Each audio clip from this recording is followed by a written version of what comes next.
This is Bob Pierce, tobacco and hemp specialist at the University of Kentucky.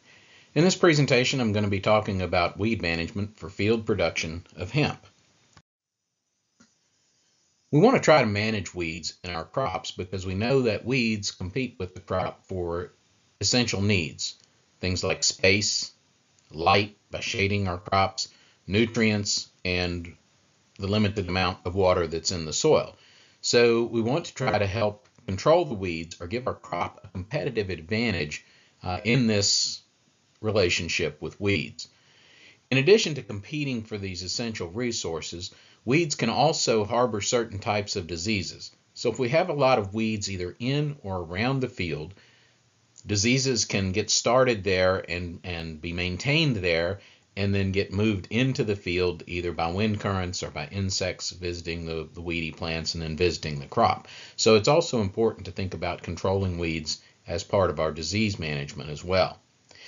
In addition, there can be some physical damage caused by weeds in certain types of crops. So especially for our hemp that may be either hand or machine harvested, if we have vines that grow up into those plants, then in the process of harvesting, we can actually pull some of the branches off of the plants, or we get that foreign matter of that weed gets into our product as well. And so, for example, if we're trying to harvest the floral material off of a crop and it's full of weeds in addition to the hemp floral material, we may also get some other unwanted components from the weeds that are in there. So we have to think about managing weeds in this system. Unfortunately, as we'll see, there are no herbicides currently labeled yet for hemp, and so we have to really think about our weed management. Fortunately, and you may have heard this about hemp, that hemp is a relatively competitive plant. And if we plant hemp at high density, similar to what we would or like we would for grain or fiber production, at high density, it does appear that hemp has the capability of outcompeting weeds. Now, some keys to that is we do need to probably plant it fairly shallow so that it establishes quickly and begins to grow before the weeds do, so that it can get up and shade those weeds. This is an example from one of our trials that we had in 2019 looking at weed control this is in direct seeded hemp being produced for grain. The cultivar was USO 31. And overall, our grain yields are not that great in this trial, but part of that is because this trial was seeded rather late in the season, so we didn't get the expected yields out of it. But what we're looking at is the relative difference here between the different treatments. So what we have here, we have a manual weed control in which we went in. These are relatively small plots. We are able to go in and control the weeds using manual means, typically just chopping them out with a hoe or pulling the weeds. Then we had a weedy check in which no weed control was applied other than just the competition of the crop itself. And then we had several different herbicide treatments that we were trying in an effort to look for herbicides that might work on this crop.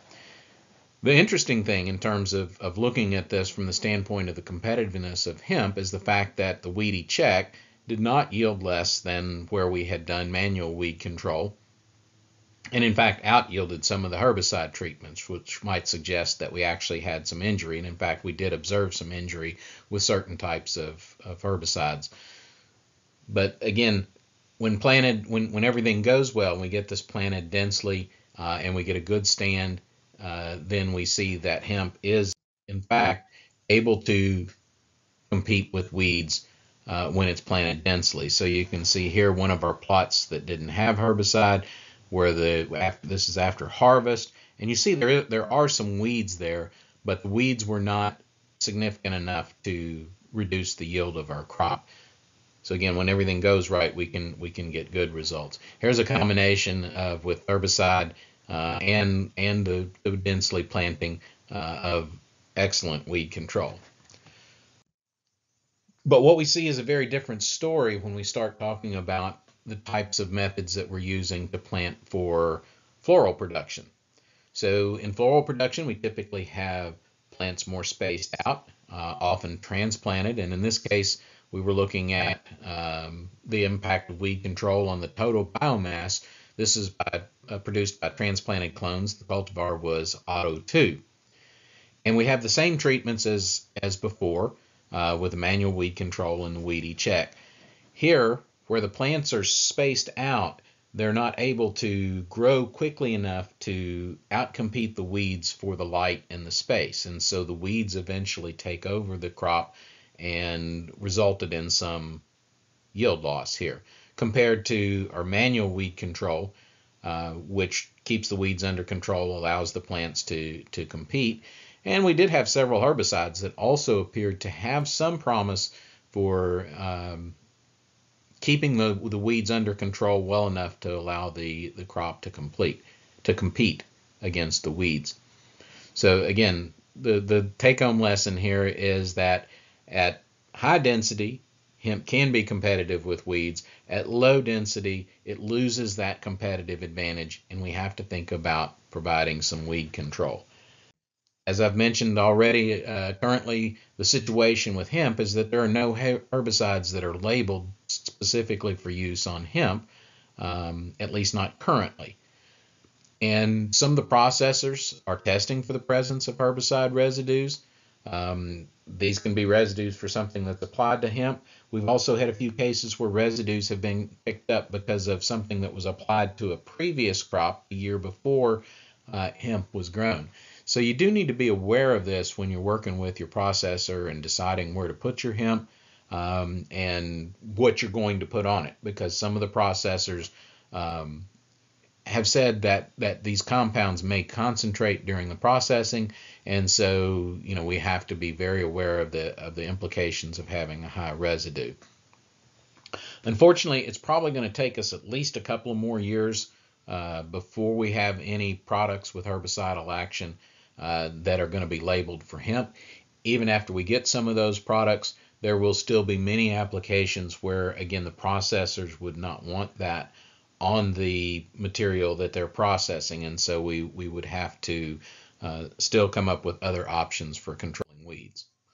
So how can we manage weeds in these transplanted systems where we don't have as much competitive advantage of the crop? Well, it comes down to mechanical means of controlling the weeds. And again, the idea here is that we're going to try to control the weeds in the early life of the crop, to give it a chance to get established and begin to be more competitive. So cultivation in other transplanted crops like tobacco has long been a mechanism that we have used for controlling weeds. When we're cultivating for weed control, we really want to look at shallow cultivation. A lot of times you'll see people going through with the cultivators very deep. That's not necessary when we're practicing weed control. We just want to do some shallow disturbance. We want to try to get those weeds when they're young, before they've established a strong root system, so that just that shallow cultivation will disrupt that root system, shear the weed off, bury the smaller weeds, and it can also help to break up a crust and allow better water infiltration into that soil. So shallow cultivation is a key. Again, trying to do that when the weeds are small and not letting them get away from you. Of course, there are economic costs involved in mechanical weed control.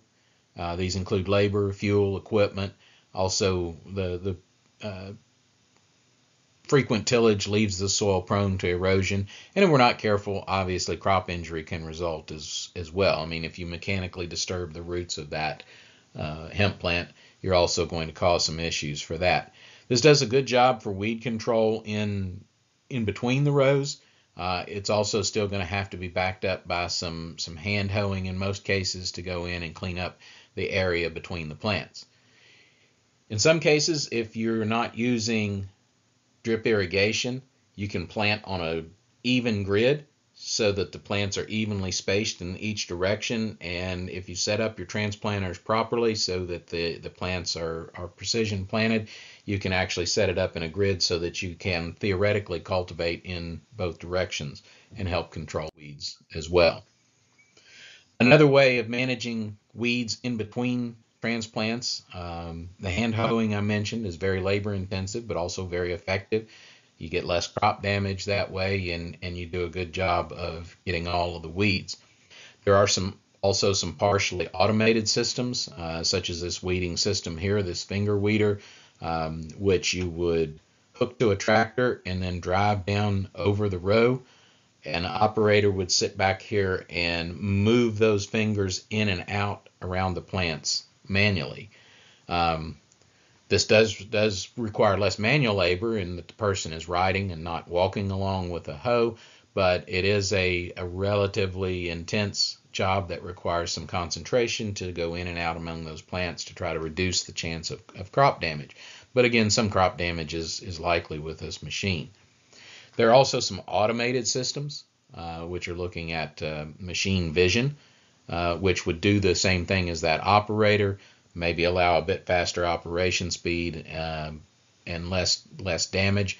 But these systems are, at least currently, fairly costly, but another option to consider weed control. Another way to think about weed control in transplanted systems would be to use a plasticulture system, where you would lay down a plastic mulch. Typically, this is done on a ridge or a bed, and then use a water wheel or similar type transplanter to plant into that plastic. The advantage is that the plastic gives you the weed control within the row, and so then you just have to keep the area between the rows clean, and that can be done with tillage. That could be done by planting a cover crop and mowing it, something perhaps like teff, a summer grass crop, could be planted in there and then kept mowed to keep the weeds under control within the area between the rows. The disadvantages of the plasticulture system are, of course, the cost of the plastic itself, the extra operations of laying plastic, and then you have to also think about the removal of the plastic at the end of the season, unless you're going to look into a biodegradable type plastic system. So those are some ways of thinking about weed management. So right now, take-home message is there are no herbicides labeled. It's just going to take a lot of effort, a lot of labor in order to keep the weeds down in these systems. Hemp can be competitive if it's planted densely enough, but for the transplanted systems, you're going to have to think about some weed control. Overall, I would just say, as far as take-home lesson for growing hemp in Kentucky, hemp is not as easy to grow as I think maybe has been suggested by some folks. It does require some planning and some preparation to ensure a profitable crop. Hope this information has been helpful to you. I would encourage you, if you have other questions, to visit our website that's listed there. At the University of Kentucky, there are other recordings on disease control, on planting, on variety selection, and other management topics on the website. So please be sure to visit that. Thank you.